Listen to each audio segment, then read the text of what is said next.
Release లాగా ఉంది. అప్పుడు పెద్దవాళ్ళు చూశారు, వాళ్ళ పిల్లలు మా నాన్న ఇందిర చాలా బాగుంటుందని చెప్పారు, బట్ ఇంతకంటే బ్రహ్మాండంగా ఉంది ఇందిర. వీరశంకర్ రెడ్డి అనగానే ఒక ట్రాలీ చేసాం. వీరశంకర్ రెడ్డి ఆ రికార్డింగ్ అసలు మనకు ఒళ్ళు జలదరిస్తుంది, అట్లా ఉంటుంది. అప్పుడు ఒకే కదాని పీకేస్తే పీక కోస్తాం. ఎక్స్ట్రాడినరీగా చెప్పారు. అంటే అలాంటి స్పేసెస్ కానీ నువ్వు ఊహించకపోతే అది ఇచ్చేవారు కాదు, ఆ స్పేస్ ఇవ్వకపోతే ఆయన కొట్టేవాడు. రోజున మాట్లాడుకునేవాళ్ళం కూడా. అట్లా పిల్లలు అప్పుడు మా నాన్నతో మేము సినిమా చూసాం, ఇప్పుడు మా పిల్లలతో మేము సినిమా చూస్తున్నాం. ఎవరో అన్నారు, నువ్వు ఇదివరకు నాన్న వాళ్ళ పర్మిషన్ తీసుకుని అమ్మ నాన్న పర్మిషన్ తీసుకుని వెళ్ళామండి, ఈ రోజున అమ్మ నాన్నలు పోయి మా పిల్లలు తీసుకుని వెళ్తాం నువ్వు అని. ఒక చిన్నపిల్ల అయితే సినిమా చూడలేదంట, వాళ్ళ నాన్న వేసే డ్యాన్స్ చూస్తున్నారు థియేటర్లో. ఇది నాన్నకి ఏం పోయే కానీ వచ్చిందమ్మా, ఇలా డ్యాన్స్ చేస్తాడు, మోకాళ్ళు వంగట్లేదు, దాయి దాయి దమ్మకి వీట స్టెప్ ఏంటని చెప్పేసి.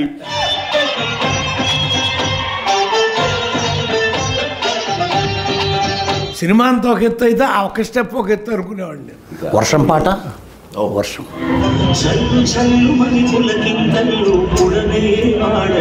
ప్రతి క్లాసులోనూ ప్రతి ఒక్కడు నిన్న సీసాలు పట్టుకెళ్ళారు, వర్షం పడతారు థియేటర్లో సార్. తడిపిస్తున్నారా?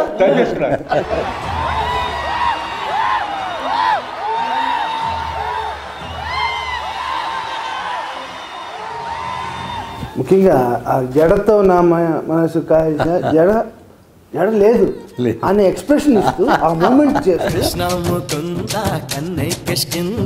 జడతో నా మనసు లాగేసిందా కాదు మరి జడ మల్లెపూలు అంటే కుదరదా?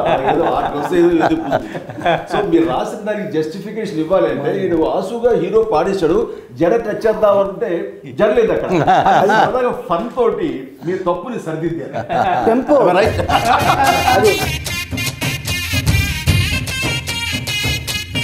నాకు మరీ అన్న బంబంబోలే సాంగ్లో నేను నిన్న ఎక్కడ ఇంటర్వ్యూలో చెప్తాను, నేను కూడా చిన్న డ్యాన్స్ మూమెంట్ డాన్స్ చేశాడా ఏంటంటే అన్న, మీరు ఆ టీషర్టు ఈ మధ్యలో పెట్టుకొని ఇలా ఇలా పెట్టుకొని ఇలా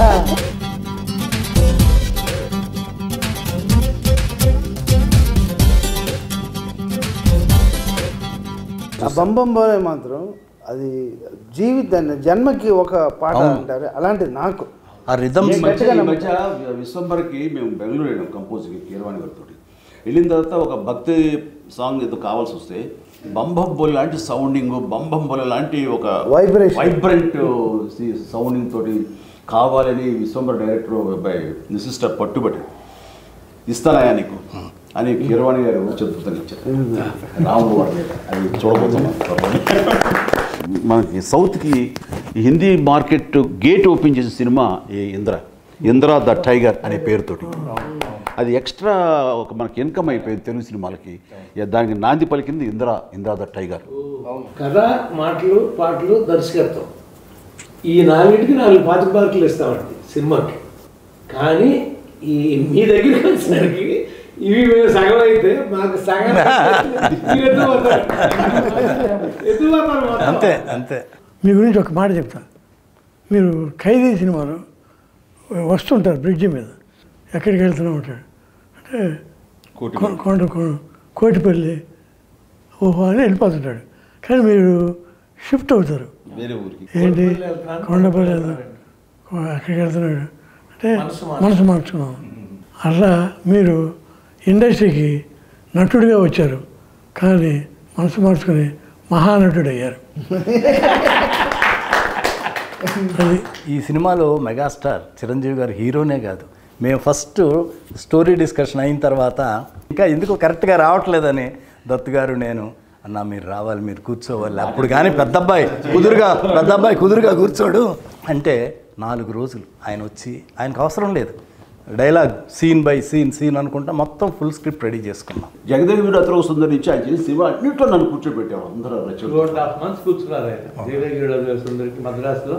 రాఘవేంద్ర గారిని 5 రోజులు మిస్ అయ్యాడు, కానీ 2.5 months ఆయన తపన ఇది ఎంత ఎక్స్ట్రాడినరీగా ఉంటుందో.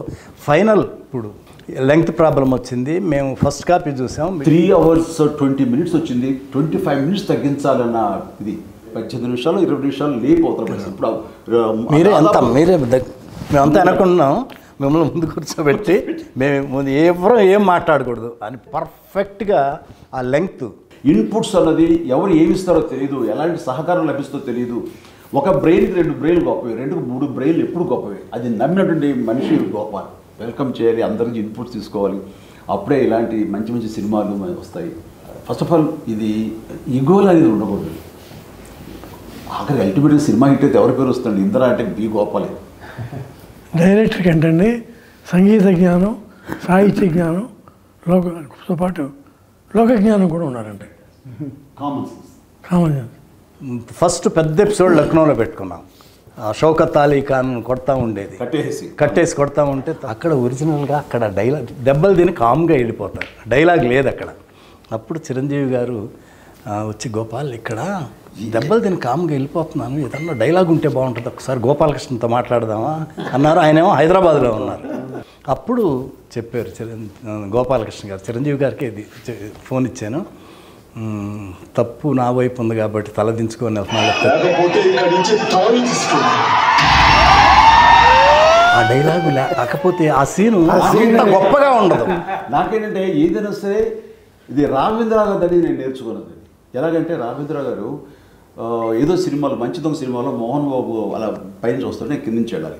అయిన తర్వాత ఫ్రేమ్ పెడుతుంటే ఆయనకి ఎక్కట్లేదు, ఎందుకంటే నేను డౌన్లో ఉండి హీరో ఆపాడు, మోహన్ బాబు క్యారెక్టర్ పైన ఉంటుంది.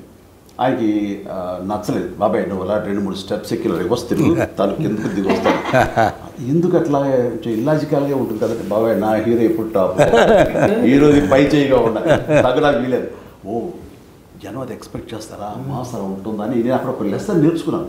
చిరంజీవి గారి ఎంత తపన పడిపోతారో మా టెక్నీషియన్స్ చూసుకోవటం కూడా అంత బ్రహ్మాండంగా చూసుకుంటాం. చిరంజీవి గారు, సొనాలి బింద్రే వీళ్ళందరూ పెళ్ళి వీళ్ళన్నింటికి వస్తారు తాంబూలాలు తీసుకొని.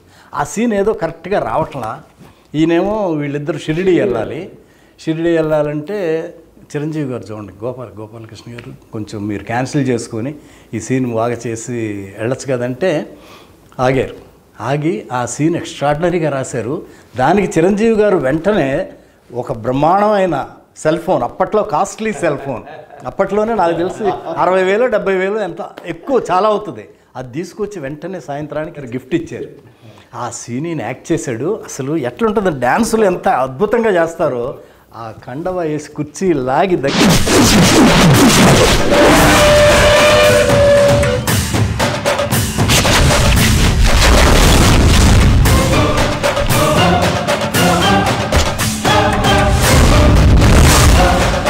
సింహాసనం మీద కూర్చునే అర్హత అక్కడ ఆ ఇంద్రుడిది, ఇక్కడ ఈ ఇంద్రసేనుడు.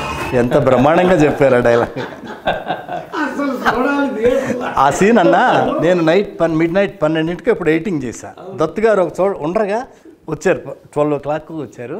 చూపెట్టి గోపాల్ ఎక్స్ట్రాడినరీగా ఉంది, గోపాల్ బ్రహ్మాండంగా ఉంది ఈ సీను అని వెంటనే 12:30కి చిరంజీవి గారికి ఫోన్ చేస్తే వదినమ్మ సురేఖ్ గారు ఫోన్ తీశారు.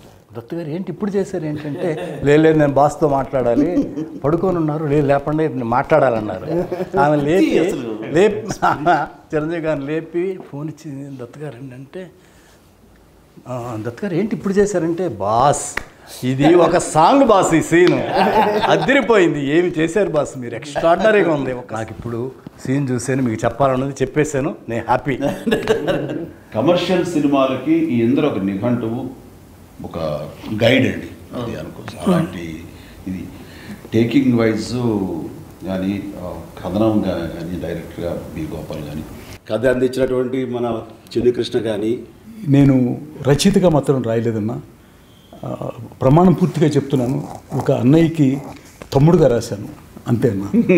అంతకంటే చిరంజీవి గారు లేకపోతే అసలు ఈ అశ్విని దత్తు ఈ ఇండస్ట్రీకి వచ్చి ఏమి చేశాడంటే ఏమి చేయలేదనే అర్థం వస్తుంది. జగదేకవీరుడు, చూడాలనుంది, ఇంద్ర, ఇలా చెప్పుకుంటూ పోతే అన్నీ గొప్ప సినిమాలే.